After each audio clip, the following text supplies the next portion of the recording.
Um dos trabalhos que nós temos visto hoje assim surgindo dentro do mercado de trabalho é o trabalho do nômade digital. Nômade digital, você sabe, é aquele cara que tem um computador na mão, como eu tenho esse aqui agora, tem também um celular na mão, e ele pode viajar pelo mundo com o celular e o computador, ou apenas o celular. Ele vai narrando, né, as histórias que ele está vendo, contando a sua experiência, narrando um pouco das suas emoções sobre aquele lugar onde ele se encontra, e aí a gente vai assistindo aquilo, se envolve com aquela história e passa a seguir esse nômade digital. Isso tem sido muito comum ultimamente, então você vê vários nômades digitais vivendo pelo mundo, e interessante que alguns países, Portugal eu acho que aceita, Portugal aceita, o Japão parece que aceita esse pessoal para ficar lá durante um ano, porque eles estão falando, né, daquele país, contando suas experiências lá, e vários outros países também vão aceitando esses nômades digitais. E a gente, né, isso mexe um pouquinho com o imaginário da gente. Pô, bem que eu queria fazer um negócio desse, coisa e tal. E aí a gente fica pensando, pô, deve ser mal barato fazer isso. fazer isso.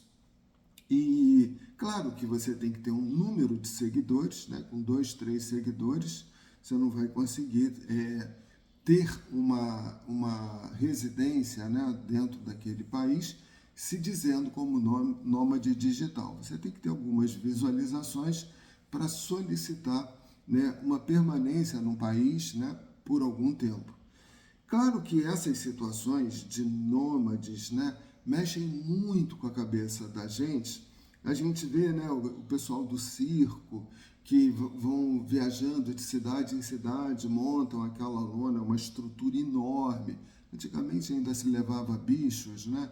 Mas é uma estrutura de artistas, de arquibancada, daquela história toda que se monta, e o nômade não, basta um celular e ele vai fazendo o trabalho dele.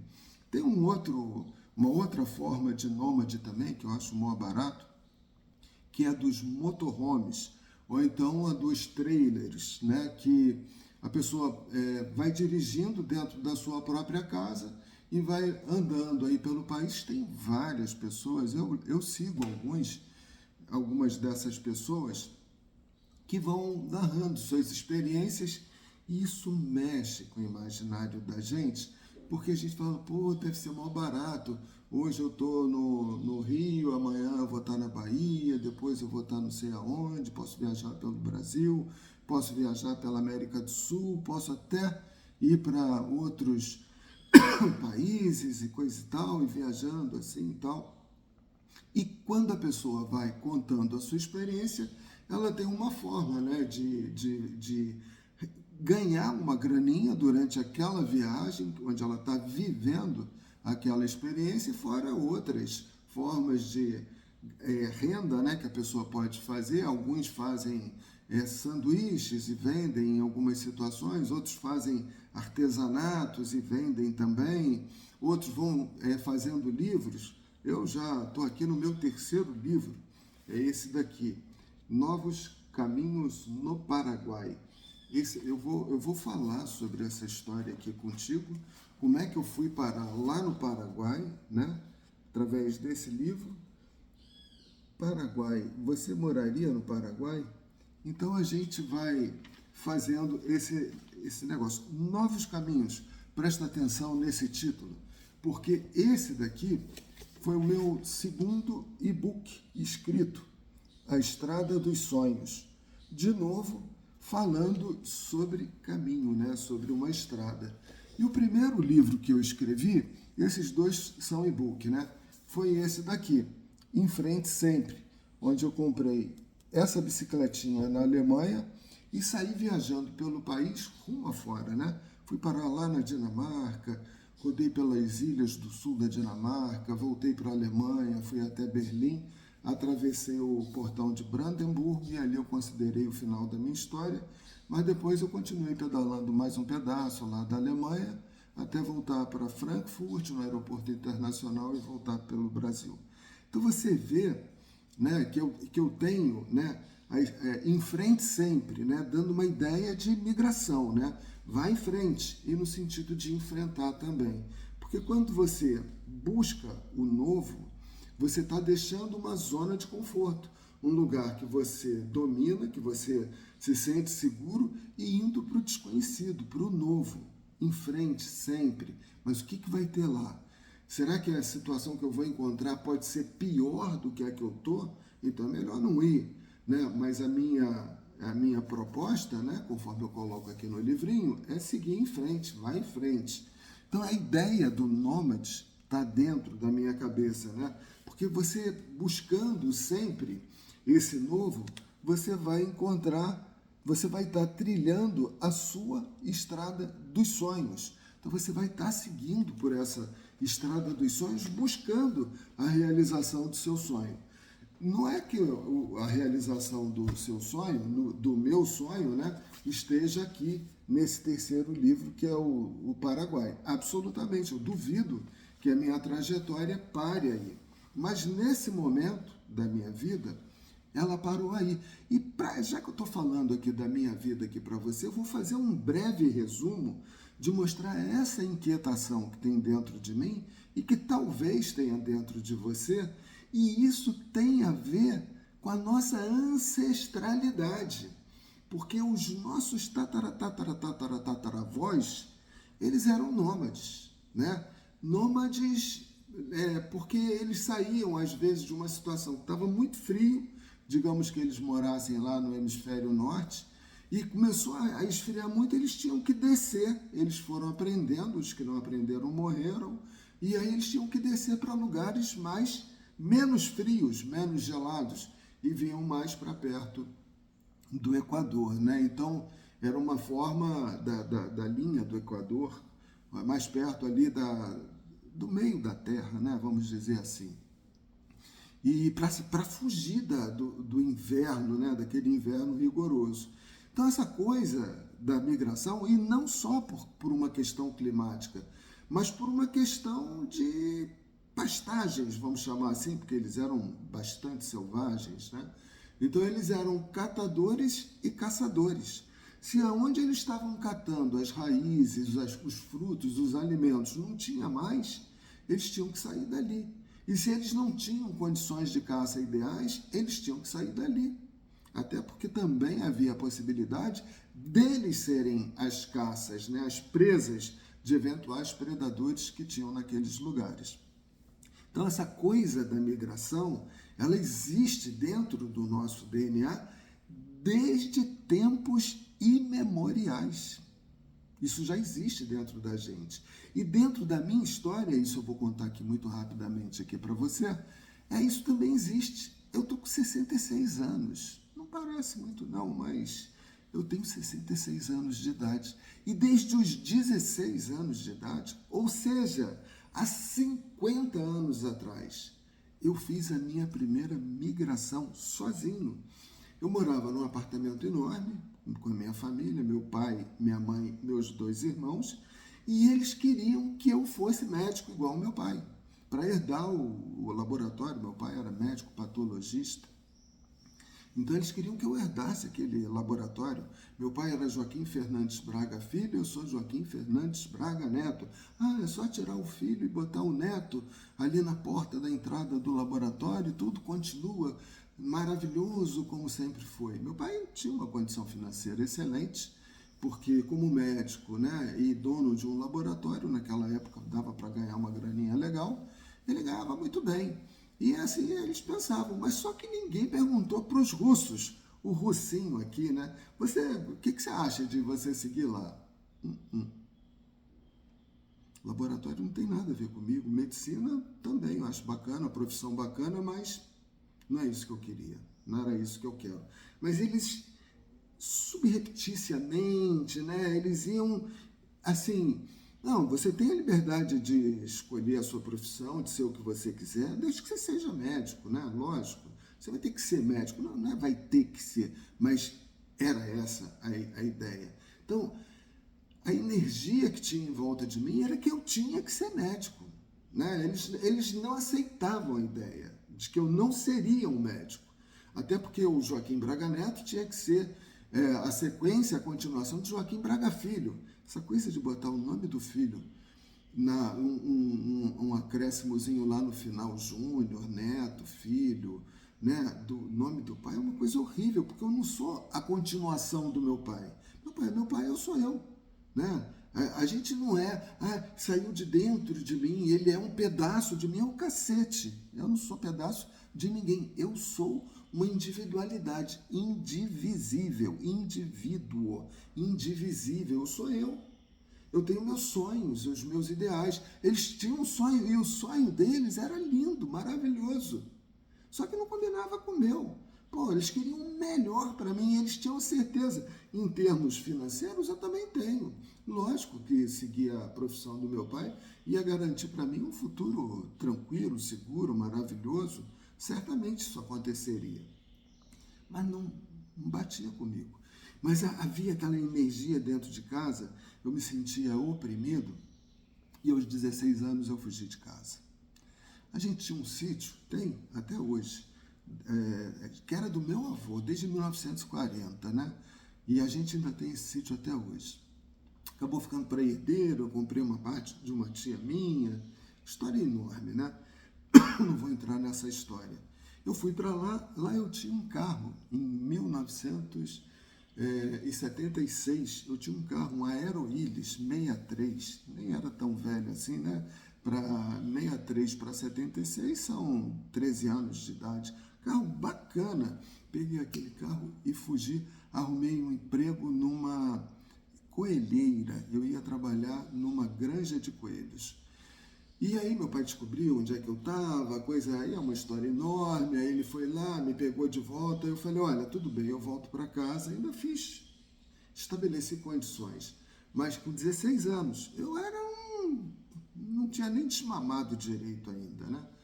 Falei, mas eu não quero estudar nesse colégio que você me manda estudar, um colégio maravilhoso, Andrews, estudava na praia de Botafogo, mas tinha um monte de gente lá riquíssima. Meu pai, embora tivesse grana, mas ele nunca ostentou nada, né? Nunca quis. E tinha um amigo meu que nunca repetiu uma roupa. E ele chegava com um motorista, quer dizer, era mais ou menos isso. O nível era altíssimo lá do colégio. Eu falei, não, isso aqui não tem nada a ver comigo. Sou uma pessoa simples, olha a minha roupa aqui, eu sou um cara super simples, quem me conhece sabe que eu sou muito simples, e aquilo ali não tinha nada a ver comigo. Falei, eu volto, mas eu não quero estudar no Andrews, eu vou procurar um colégio. Aí meu pai falou, então tudo bem, você procura o teu colégio, ele achava que eu não ia arrumar. Falou para minha mãe, não ajuda ele nisso não, né? Falou da minha frente, mas é lógico que ele falou para ela. E aí eu saí de casa, ali em Copacabana, onde eu morava, arrumei um colégio, falei, arrumei um colégio aqui. E eu ia repetir no Andrews, o colégio, pela terceira vez. A primeira série do científico, naquela época, era o 2º grau. Aí eu falei, cara, eu não estava feliz, não estava feliz. Aí arrumei um emprego, um colégio novo, estudei nesse colégio, passei em 2º lugar. Aí ele falou, também o colégio, se eu falar isso aqui agora, mas ele depreciou o colégio dizendo que era de pessoas menos qualificadas. Eu não posso nem dizer, é uma expressão normal na época, mas hoje tem tanta palhaçada politicamente correto nesse negócio aí que eu não vou nem falar. Mas falou também um colégio desse aí, falar assim, né? Até qualquer um passaria.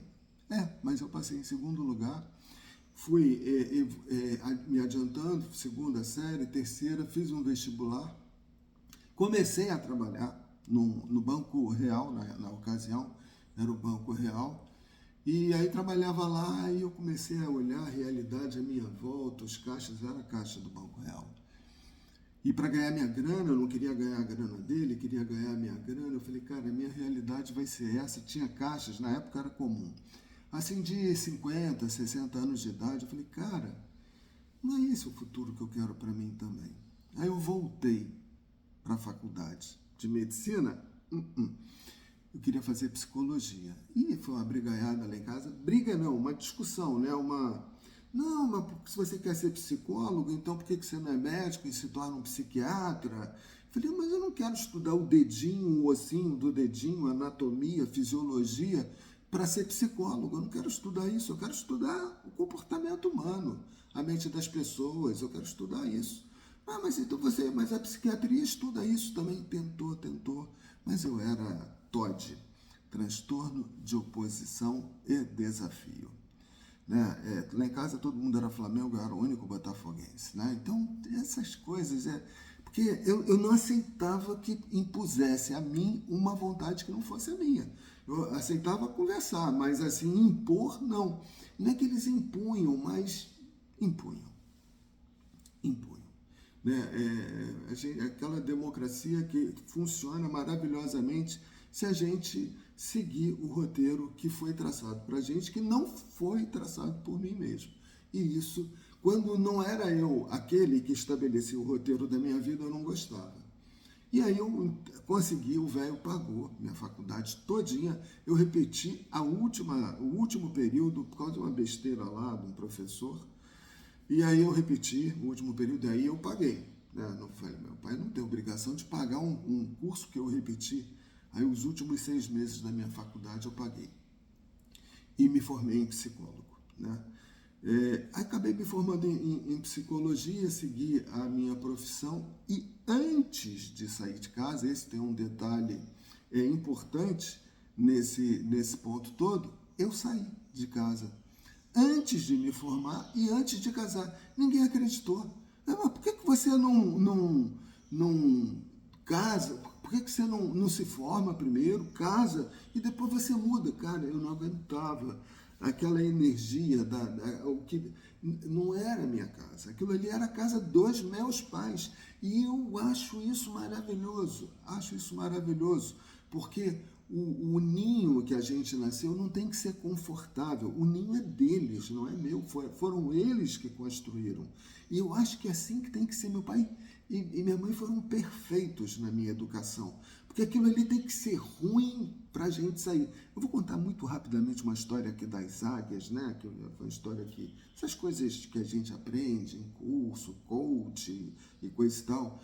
Que as águias, elas colocam os seus ninhos muito alto e lá venta muito, então elas constroem com espinhos. E aí, na hora que elas vão pôr os ovos, elas tiram as plumas de si mesmas e formam. E os espinhos seguram aquelas plumas ali. E elas botam os ovos ali e chocam. E nascem as águiazinhas. Elas nascem, aquilo ali é tudo fofinho, né? Só que vai chegando um tempo, elas vão crescendo, e aí já aquele ninho começa a ficar desconfortável, e na hora que aquilo está ficando desconfortável, a mãe águia, ela vai e pega aquelas penas e joga tudo fora. Pô, aquilo que estava ruim piorou. Mas aí as águiazinhas, elas começam a falar, cara, esse negócio aqui não tá legal. Aí elas começam a olhar para fora. Eu falei, pô, aqui tá ruim. Eu tenho que ir. E a casa da gente tem que espetar as crianças para elas saírem e voarem e terem a vida própria, a carreira solo delas, né? Elas seguirem o destino delas. Vossos filhos não são vossos filhos, são filhos e filhas da ânsia da vida por si mesma. Vem de vós, vem através de vós, mas não de vós. Isso é Gibran, Khalil Gibran, no livro O Profeta, né? Depois lê lá, procura ali vossos filhos. Nossa, aquilo ali é fantástico. E eu penso exatamente dessa maneira. Então eu falei, não vou embora, vazei. Aí eu saí de um apartamento de 8 quartos, perto da praia, onde eu nasci e fui criado, Copacabana, e fui para um quarto-sala de fundos, onde a minha vista era só um pedacinho de uma piscina, e nunca tinha ninguém na piscina. Falei, pô, pelo menos eu podia ver os pessoal lá na piscina, né? Tomando banhozinho, quem sabe, né? Alguma coisa mais bonitinha para ver. Não, nem isso. Mas aquele cubículo, aí eu lembro de Shakespeare, ato 2, cena 2. Ainda que eu viva recluso numa casca de nós, posso me sentir rei do espaço infinito. Cara, aquilo ali, aquele era o meu reinado. Ali era a minha energia, era a minha vibração. Depois o Steve Hawking conterrâneo de Shakespeare, né? Ele faz um livro que eu gosto também, da física quântica, O Universo em uma Casca de Nós. Naquela casca de nós, que era o meu apartamento, aquilo ali era o meu universo. Ali eu me sentia rei do espaço infinito. Então eu ia seguir, ali era a minha energia, era a minha vibração. E eu me mudei para lá. Depois, né, eu tinha uma outra situação na minha realidade, que eu não gostava de cidade grande. Daí, uma das razões principais de eu não querer herdar o laboratório do meu pai. Eu não gostava de cidade grande, não gosto de Rio, São Paulo. Quando eu viajei pelos países aí, todos que eu viajei, França, Inglaterra, um monte de lugar, Suíça. Quando eu viajei de bicicleta, que eu estava exposto, né, nas intempéries, né? Pô, eu gostava quando eu estava nas cidades pequenas, Frankfurt, Berlim. Berlim eu gostei muito. Mas ali no Hamburgo, no norte da Alemanha, ali no noroeste da Alemanha, né? Todas aquelas cidades maiores pelas quais eu passava, não era, eu me sentia assim, um pouco oprimido, não gosto. Eu sou bicho do mato. Eu estou numa casa aqui, que é numa ilha, e quando eu comprei esse lote, nem luz elétrica, agora tem luz elétrica, tem até internet a cabo, tu acredita? E quando eu fui morar no meu sítio, né? Porque eu não gostava do Rio de Janeiro, porque é uma cidade grande. Aí eu me mudei e fiz um concurso para Miguel Pereira, encurtando a história, passei e a gente tinha um sítio da família, e dentro daquele sítio eu comprei uma parte da minha tia. Então eu tinha uma chácara dentro do meu sítio. E construí uma casa, fui reformando e tal, e aí fui morar nessa casa. Cara, aquilo ali era no meio de uma roça. Aliás, o pessoal chama Roça do Alferes. É porque era Pati do Alferes, Pati é uma palmeira e Alferes era uma patente antiga do Império, né? Era um soldado mais simples do Império, na época de Dom Pedro, aquela coisa toda. E aí eu fui morar lá e era essa coisa. E eu morava lá. Passei para um concurso em Miguel Pereira, que é a 5 quilômetros de Pati do lado, eu vou de bicicleta, né? Eu ainda tenho lá, imóvel lá, eu vou de bicicleta, e morava em Pati, trabalhava em Miguel Pereira, e eu fui para lá para ganhar 10 vezes menos, mas a energia do lugar era mais compatível com aquilo que eu sonhava. Eu gostava de morar numa cidade pequena, provinciana, assim, aqueles hábitos bem do interior mesmo. Só que aí fui morar no meu sítio, ali, que era um sítio da família, um parente que tinha uma vibração muito intensa, que não tinha nada a ver comigo. Aí começou a surgir um monte de coisa. Eu tinha um cavalo desde 1976. Eu crio o cavalo, criava, agora eu não crio mais. Meu cavalo morreu com a pata quebrada por causa de um monte de situação. Eu tive que sacrificar o meu bichinho lá. Pô, foi uma dor. E muitas outras dores vieram acontecendo. Eu falei, opa, a energia aqui não era aquela que eu tinha quando eu vim para cá. Está na hora de eu migrar. Eu tinha um prédio dentro desse sítio, estava construindo esse prédio. E aí eu falei, vou vender isso daqui e vou vazar daqui. A energia aqui não tem nada a ver comigo. Você vê que eu sou um nômade energético, né? E aí eu cheguei e falei, pô, vou comprar outro lugar e tal. Achei um prédio no centro de Miguel Pereira, vendi aquele que eu estava construindo e comprei um outro prédio no centro de Miguel Pereira. Lá eu fui para lá, morei lá, no segundo andar do prédio, que eram 4 salas comerciais. Eu adaptei, fiz um apartamento, mas eu consegui uma autorização da prefeitura e fiz um terceiro andar. É uma cobertura, um lugar maravilhoso. Tem vários vídeos meus aí nas redes sociais, joaquim.braga.neto, no Instagram, Joaquim Braga Neto, no YouTube mesmo, eu tenho essa rede social. Então tem vários vídeos meus dentro desse apartamento maravilhoso que eu construí. Aí eu trabalhei nessa prefeitura 30 anos. E mais o tempo que eu trabalhei no Rio, consegui me aposentar.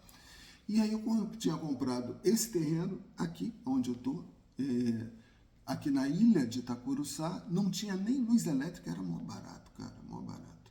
Aí eu construí uma casa super confortável. Esse quarto aqui tem 78 metros quadrados. Dá para fazer 5 quartos aqui, né? 5 quartos. Dá para fazer até mais, quarto de 12 metros, dá para fazer 6 quartos aqui, nesse meu quarto. Quartos grandes, né?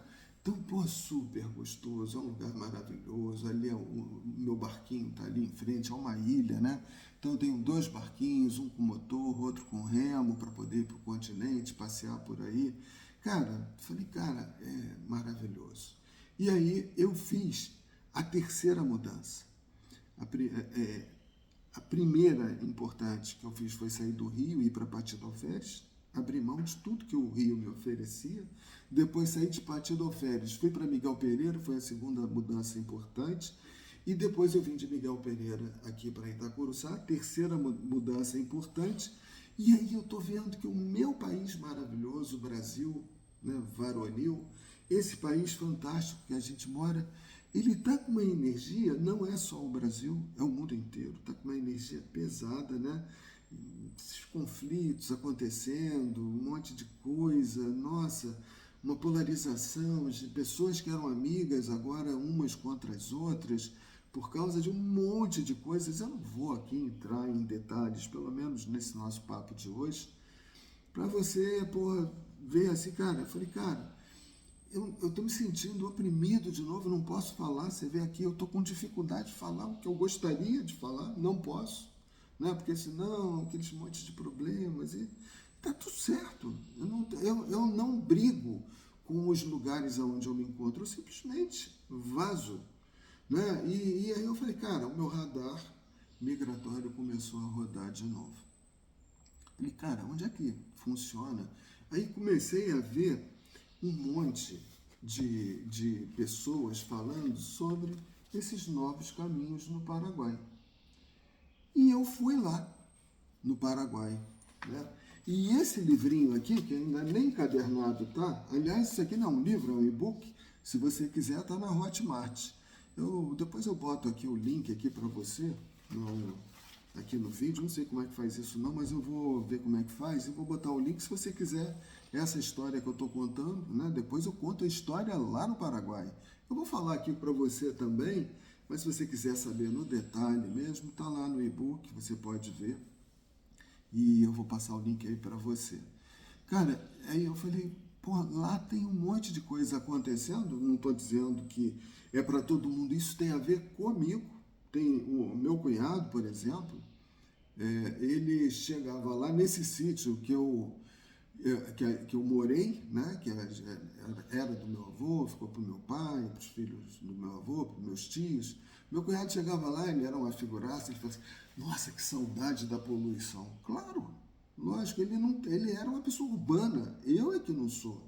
Então não é que todo mundo tem que ir para o Paraguai, não tem que, cada um, né, tem que sentir, né, a sua própria energia e que essa energia esteja compatível. Tem milhões de pessoas que amam a forma como o Brasil está. Ótimo, perfeito. Tem um ditado antigo que fala assim, os incomodados que se mudem. Então, eu posso chegar e tentar mudar o país ou me mudar do país ou arrumar um meio termo e a gente pode falar sobre isso daqui a pouco. Mas nesse vídeo de hoje, para a coisa não ficar muito longa, eu estou querendo dar para você, nesse primeiro vídeo, uma ideia, né, do porquê que eu me mudo, e isso eu faço desde os 16 anos e continuo fazendo aos 66 anos de idade. E isso não é uma coisa tão original da minha parte. Os nossos ancestrais faziam isso. Essas migrações, né? Emigrações, quando a gente sai de um lugar para um outro lugar que a gente quer ir, ou imigrações, quando as pessoas vêm para o lugar onde a gente está, né? Essas migrações, falando de forma geral, essas idas e vindas, elas são muito comuns desde que o mundo é mundo. Então, né, tem as aves migratórias, né? Aqui passa um monte, aqui na frente da minha casa. E aí eu faço uma pergunta para você, eu vou terminar esse vídeo com uma pergunta, né? Se Deus te deu 2 pernas, por que você tem que ficar preso num só lugar? Coloca essa resposta aqui e no próximo vídeo eu vou falar contigo sobre assim como que essa história vai continuar né, no Paraguai. Como que é essa coisa? Ah, só ir para lá? Não, tem uma forma mais simples. E no próximo vídeo eu vou falar para você como é.